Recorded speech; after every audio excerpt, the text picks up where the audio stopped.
بسم اللہ الرحمن الرحیم۔ پچھلی کلاس میں ہم تعارف کی ویڈیو بنا چکے تھے اور تعارف ہی پر اب ہماری اگلی ویڈیو بھی شامل ہے۔ اصل میں ایڈورڈ سعید نے اس پوری کتاب کا پورا خلاصہ لگ بھگ اپنے تعارف میں پیش کیا ہے، اور اس تعارف کے بعد اس نے پھر باضابطہ اس تعارف کی جو تشریح ہے وہ ایک ایک چیپٹر کر کے اس نے کھولی ہے۔ تو میں آگے پڑھتا ہوں وہیں سے جہاں سے ہم نے چھوڑا تھا۔ ہزار باتوں کی ایک بات وہ یہ کہ نظریات کا کوئی بھی نظام جو کسی بھی قسم کی تبدیلی کے بغیر جاری و ساری رہے، اور جسے بطور وزڈم کالجوں میں، یونیورسٹیز میں، ڈگری پروگرامز کی شکل میں، سیاسی جماعتوں میں اور قانون ساز اداروں کی کمیٹیوں میں، خارجہ پالیسی ساز اداروں میں پڑھایا جا سکے، اور جو عملی طور پر 1840 میں ارنسٹ رینن کے دور سے آج تک امریکہ میں پڑھایا جاتا رہا ہو۔ نظریات کا ایسا جامع نظام چند جھوٹ کے پلندوں کے مقابلے میں کوئی زبردست چیز ہی ہوگا۔ یعنی یہ جو بات ہو رہی ہے اورینٹ کے بارے میں، صرف جھوٹ کا پلندہ نہیں ہے، بلکہ اس کے پیچھے ایک پورا نظام ہوگا۔ وہ کیا ہے؟ اسی کی تشریح میں یہ کتاب ہے۔ لہٰذا اورینٹلزم دراصل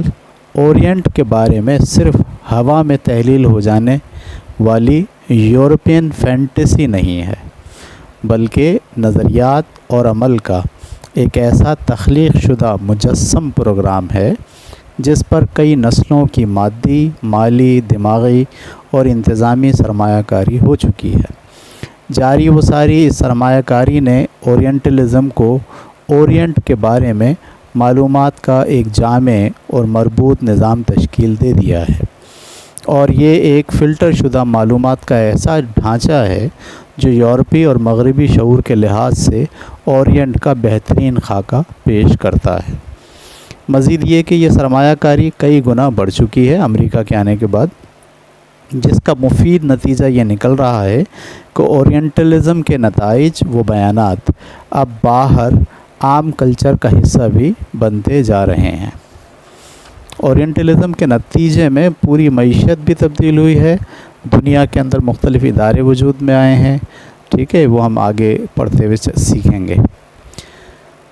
گریمسی ایک مصنف ہے۔ گریمسی نے اس سلسلے میں ایک شاندار تجزیہ کیا ہے۔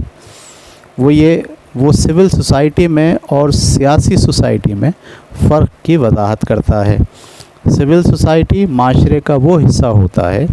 جو ان اداروں پر مبنی ہے جو رضاکارانہ طور پر معاشرے کے لیے کام کرتے ہیں۔ ان میں خاندان کا ادارہ، اسکول، کمیونٹی سوسائٹی، ٹھیک ہے، NGOs وغیرہ سب شامل ہیں،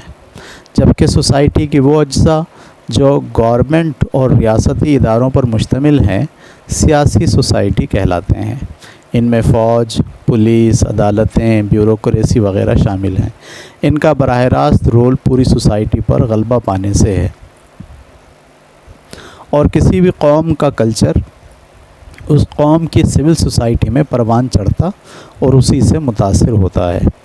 جہاں خیالات کا، اداروں کا اور ایک شخص کے کام کا دوسرے شخص کے کام پر اثر انداز ہونے کا تعلق غلبہ پانے سے نہیں بلکہ رضامندی اور قبولیت ہے۔ یہ حصہ بہت امپورٹنٹ ہے۔ یہ ایک نیا جو ہے وہ بنیاد بلڈ کر رہا ہے ایڈورڈ سعید یہاں پر۔ وہ یہ کہ گریمسی کی جو اس نے کلچرل بنیاد اسٹڈی کی ہے اسی کو وہ اپنی کتاب میں شامل کر رہا ہے۔ وہ یہ کہ دو طرح کی سوسائٹی کے دو جز ہوتے ہیں، ایک آپ کا سیاسی سوسائٹی اور ایک سول سوسائٹی، ٹھیک ہے۔ سول سوسائٹی میں لوگ رضاکارانہ طور پر کام کرتے ہیں، جبکہ سیاسی سوسائٹی گورنمنٹ کے مختلف ادارے ہوتے ہیں۔ ایک بات جو اس نے یہاں بولی ہے گریمسی نے وہ یہ کہ کسی بھی قوم کا کلچر اس قوم کی سول سوسائٹی میں پروان چڑھتا اور اسی سے متاثر ہوتا ہے۔ سول سوسائٹی میں جو چیزیں ڈیولپ ہو رہی ہوتی ہیں وہی دراصل کلچر کا حصہ بنتی ہیں، کیونکہ خیالات کا، اداروں کا اور ایک شخص کے کام کا دوسرے شخص پر جو اثر انداز ہونے والا تعلق ہے اس کا تعلق غلبہ پانے سے نہیں ہوتا بلکہ فریڈم سے ہوتا ہے۔ آگے لکھتا ہے کسی بھی جمہوری معاشرے میں کچھ ثقافتی عناصر دوسرے ثقافتی عناصر پر حاوی ہو جاتے ہیں،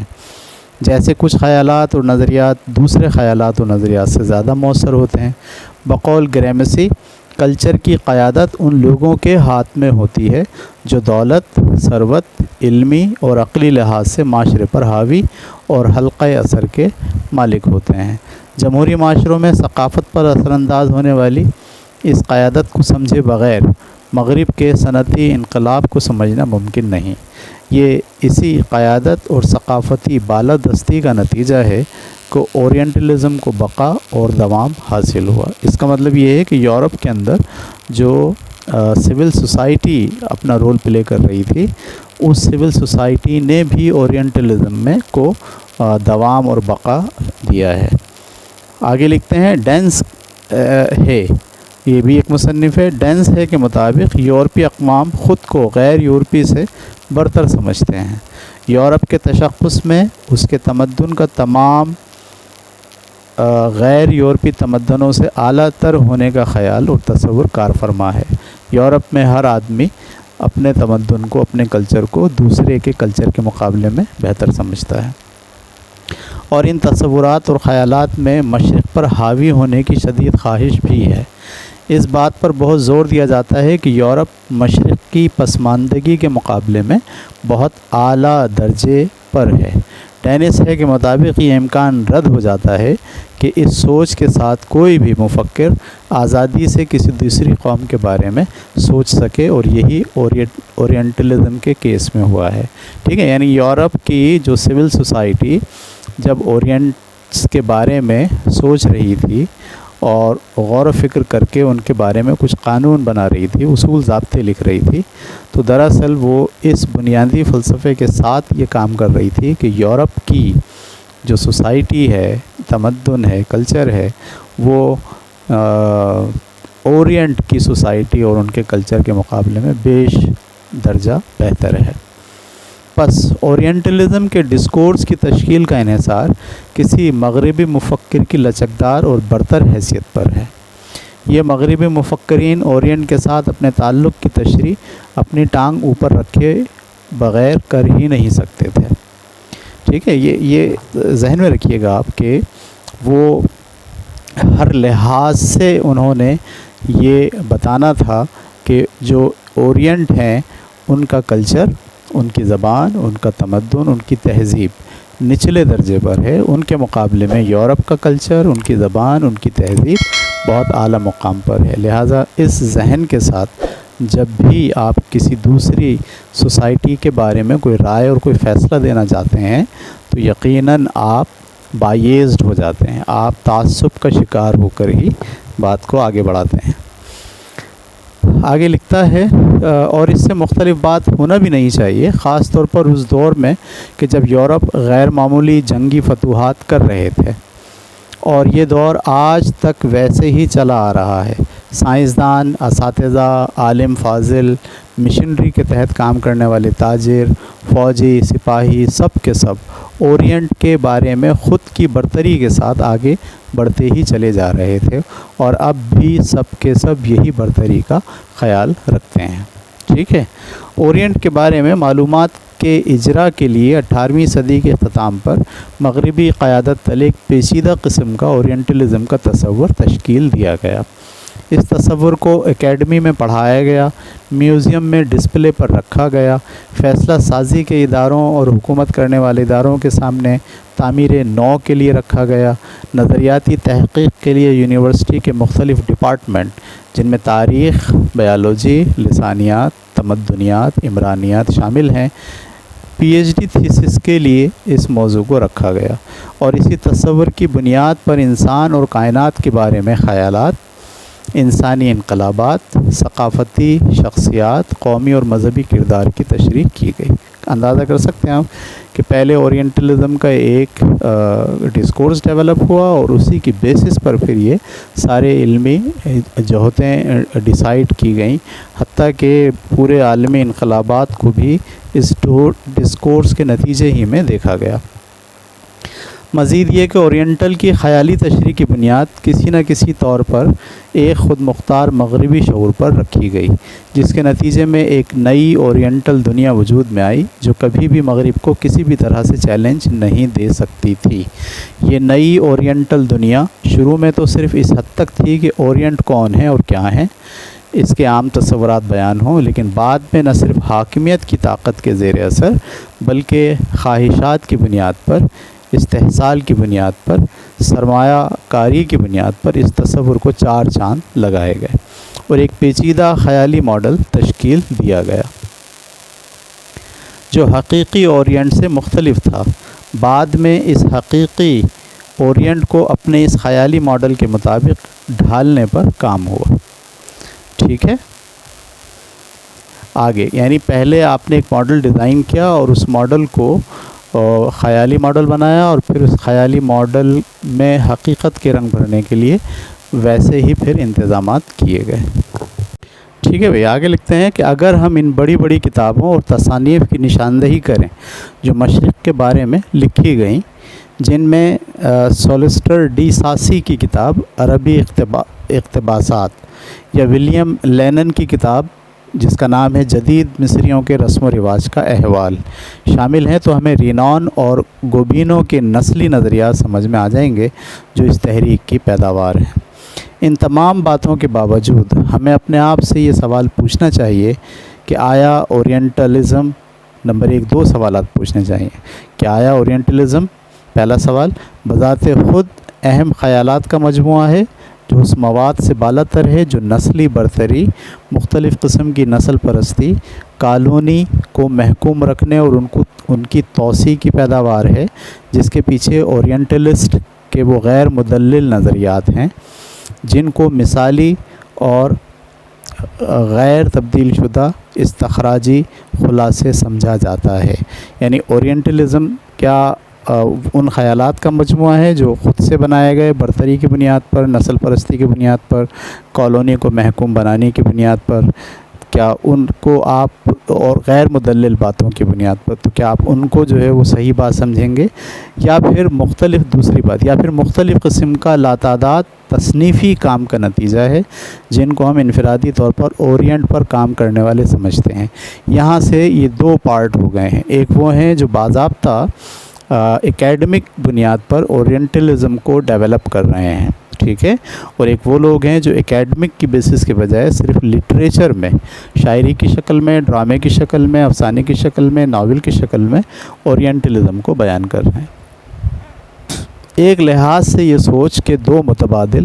زاویے ہیں، ایک عام اور ایک خاص، ہر ایک اپنا الگ الگ ذہنی اور علمی پیش منظر رکھتا ہے، لیکن دونوں کا مواد ایک جیسا ہے۔ یہ بڑی حیرت انگیز بات ہے، دونوں کا مواد ایک جیسا ہے۔ دونوں صورتوں میں ہمیں اس شعبہ علم کے اولین ماہر سے واسطہ پڑتا ہے، جن میں ولیم جونز اور بڑے بڑے فنکار جیسے نیرول اور فلابرٹ شامل ہیں۔ یہ فلابرٹ وہی ہے جس نے مصر کی عورت کے بارے میں ناول لکھا تھا۔ کیا ایسا ممکن نہیں کہ ہم دونوں قسم کے ذہنی اور تاریخی پس منظر کو بیک وقت سامنے رکھیں؟ کیا اس صورت میں غلطی کرنے کا خدشہ تو نہیں ہوگا؟ میرا خیال یہ ہے کہ اگر ہم بہت خاص یا بہت عام مواد کو ایک مربوط نظام کے تحت اورینٹلزم کو سمجھنے کے لیے استعمال کریں تو شاید ہم غلطی نہیں کریں گے۔ یعنی یہ کہہ رہا ہے کہ جو خاص مواد ہے وہ بھی لے لیجئے اور جو عام مواد ہے شروع کا وہ بھی لے لیجئے، اور ان کو دونوں کو پڑھ کر ان کا موازنہ کریں تو ہو سکتا ہے ہم صحیح بات تک پہنچ جائیں۔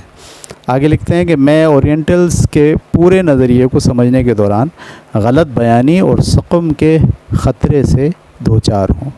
ٹھیک ہے، یہ کہہ رہا ہے کہ میں جب پوری بات کو اسٹڈی کرتا ہوں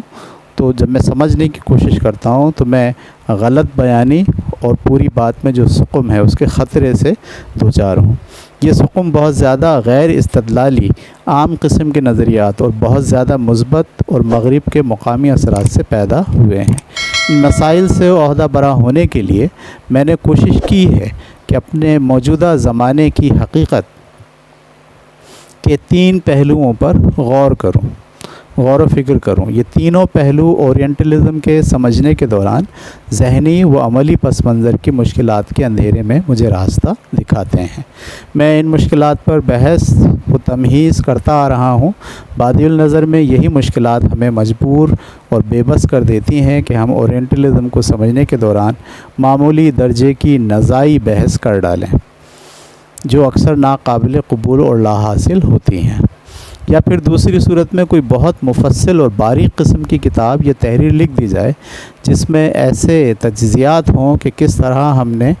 ان عام علمی اصولوں کو اورینٹلزم کے مطالعے کے دوران نظر انداز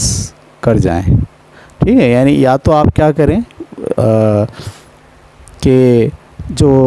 جب آپ اورینٹلزم پہ بات کریں تو پوری بات کرنے سے پہلے ہی چند چھوٹی چھوٹی باتوں میں الجھ کر آپ ایک دوسرے سے نزاع اختیار کر لیں،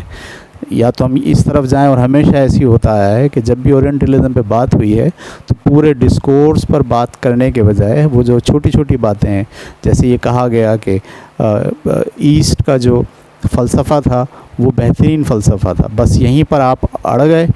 مشرق والے اور مغرب والے اس بات پر اڑ گئے کہ نہیں، ایسٹ کا فلسفہ بہترین فلسفہ نہیں تھا، اور بحث اسی میں الجھ کر رہ گئی بجائے اس کے کہ پورا ڈسکورس لوگ سمجھ پاتے۔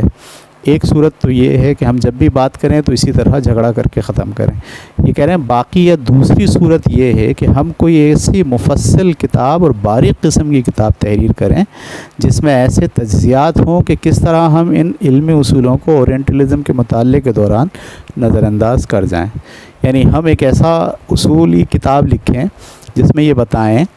کہ جو سادہ اور علمی اصول ہیں ڈیڈکشن کے اور انڈکشن کے، یعنی استخراج کے اور استدلال کے جو بنیادی اصول ہیں جس سے ہی آپ علم کو آگے بڑھاتے ہیں، ہم ایسی باریک کتاب لکھیں جس میں یہ بتائیں کہ جب اورینٹلزم کو اسٹڈی کیا جائے گا تو یہ سارے اصول ہم بھول جائیں اور اس کے بغیر اورینٹلزم کو ڈسکس کریں۔ ایسی باریک کتاب کون سی ہوگی؟ اور مشرق میں خصوصی طور پر پائی جانے والی معقولیت، دل نشینی اور پختگی سے صرف نظر کر جائیں، اور کس طرح مشرق کے بارے میں مغربی تصورات کو مغرب کی توسیع پسندی قبضہ کرنے کی حکمت عملی سے ہٹ کر بیان کیا جائے اور ذہنی اور تاریخی پس منظر میں مطابقت پیدا کی جائے۔ ایسی کتاب ایسا ریفرنس لکھا جائے جس میں یہ بتایا جائے کہ ہم کیسے اورینٹلزم کو ان بنیادی چیزوں کو پامال کر کے، نظر انداز کر کے ہم کیسے جو ہے وہ کسی بیانیے کو ڈسکس کر سکتے ہیں۔ میں نے موجودہ زمانے کی حقیقت کے 3 پہلوؤں کا ذکر کیا ہے، اب ضروری ہے کہ ان کی وضاحت تفصیل سے کر دوں تاکہ یہ واضح ہو جائے کہ میں نے تحقیق اور تحریر کا ایک خاص طریقہ اور راستہ کیوں اختیار کیا ہے۔ ٹھیک ہے، یہاں سے ایڈورڈ سعید وہ بنیادی 3 اصول آپ کے سامنے رکھے گا، اگلی ویڈیو میں ہم رکھیں گے، کہ جس کی بنیاد پر اس نے یہ ریسرچ کی ہے۔ وہ 3 بنیادی اصول جو سب کو ماننا ضروری ہیں کیونکہ وہ تاریخ سے لیے گئے ہیں، وہ علمی اصول ہیں۔ وہ 3 بنیادی اصولوں کا تذکرہ کر کے پھر وہ اپنی کتاب شروع کرتا ہے۔ ٹھیک ہے، کل تک کے لیے اجازت، اللہ حافظ۔